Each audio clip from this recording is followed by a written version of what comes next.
Hey guys, welcome back. It's Amber for the WOW Creative team, and today I'm going to be sharing some elegant, clean and simple cards featuring Glintz embossing powder, so specifically Aztec and Oyster Glintz.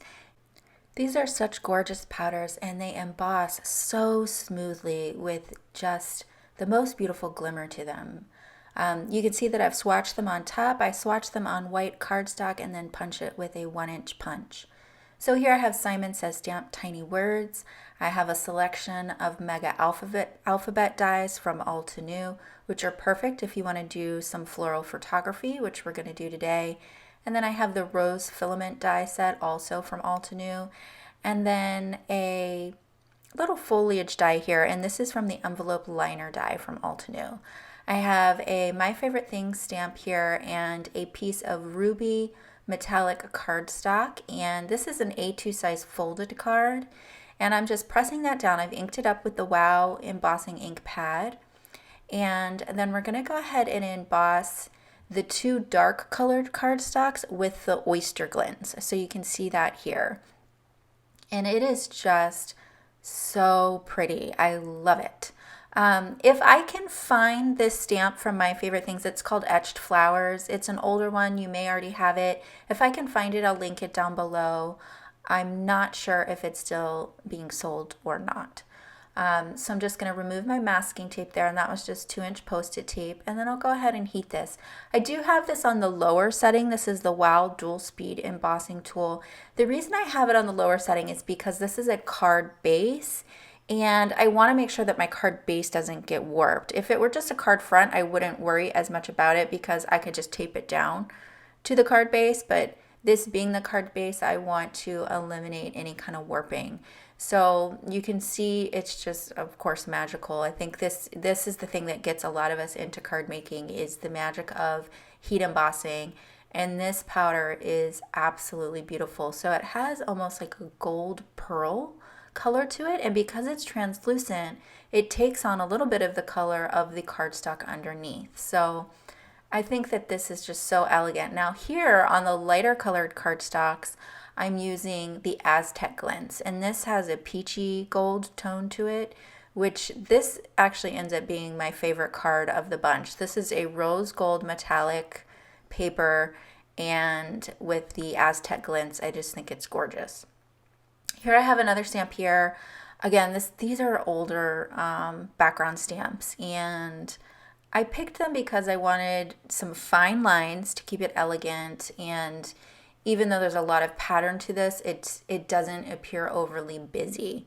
So again, for the darker cardstocks, I used the Oyster Glintz. For the lighter ones, I've used the Aztec Glintz. So I've gone ahead and cut 2 rose filaments out of coordinating cardstocks, and I've cut out the letters as well, and I'm just going to get those glued together, and I'm just using the Ranger multimedia matte glue here with the fine tip applicator just to get little bits of glue underneath there. I'm not going to pop up the rose filaments on any kind of foam tape. I'm just adhering them flat to the letter, and then I will put foam tape underneath the letters to pop them off of the card. So for this other little piece of foliage here, I am going to pop up the leaves on top of the letter with some foam tape, and I'm going to go ahead and get these adheres. They have a little stem, so I tried to weave some of the leaves in and out of the letters like you would see with the floral topography that you see in graphic design, like on magazines and signs and things like that. That was the look that I was going for. I love that look. I think it's really elegant and goes so nicely with these metallic papers and the Glintz powders. So we're just getting this popped up with some foam tape, and then we'll get all of our letters adhered. I actually went ahead and adhered all of the letters and got them popped up before I stamped my sub-sentiment. Now, you have a couple different options here. So I'm going to stamp sub-sentiments on these because I'll either give this as a gift set for someone to, send cards out to their friends. Or you could also, if you're getting married or a friend of yours is getting married, you could actually do this as the cards for the bridesmaids or the wedding party. And they would be beautiful cards. You could match it to the colors of the wedding, and you see where I'm going. So you could definitely do that as well. So here I have the tiny words. I went ahead for the congrats and I pulled down the two ends so that the sentiment would be curved to go along the C and match a little bit better. And then what I'm stamping in, so when I'm stamping on metallic papers like this, they're semi-porous. They're not going to absorb the inks like your Neenah Classic Crust Solar White would. They sit on the surface just a little bit more. And so I'm using the Stazon pigment inks. I prefer the pigment inks because they dry super, super fast. And I love the white and the piano black. So this is piano black and snowflake white. And I just think they show up really well and they stamp super easily, even just with a stamp block.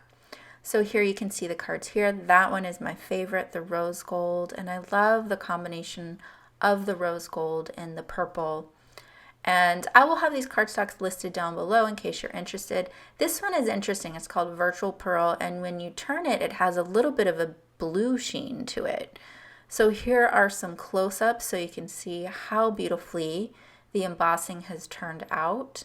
And there you can see that curved sentiment and how nicely those pigment inks stamp on the semi-porous surface. So I hope that you enjoyed these projects today and will give it a try. If you do, tag us at Wow Embossing and me at Notable Ink. Thank you so much for stopping by, and I'll be back soon with more inspiration.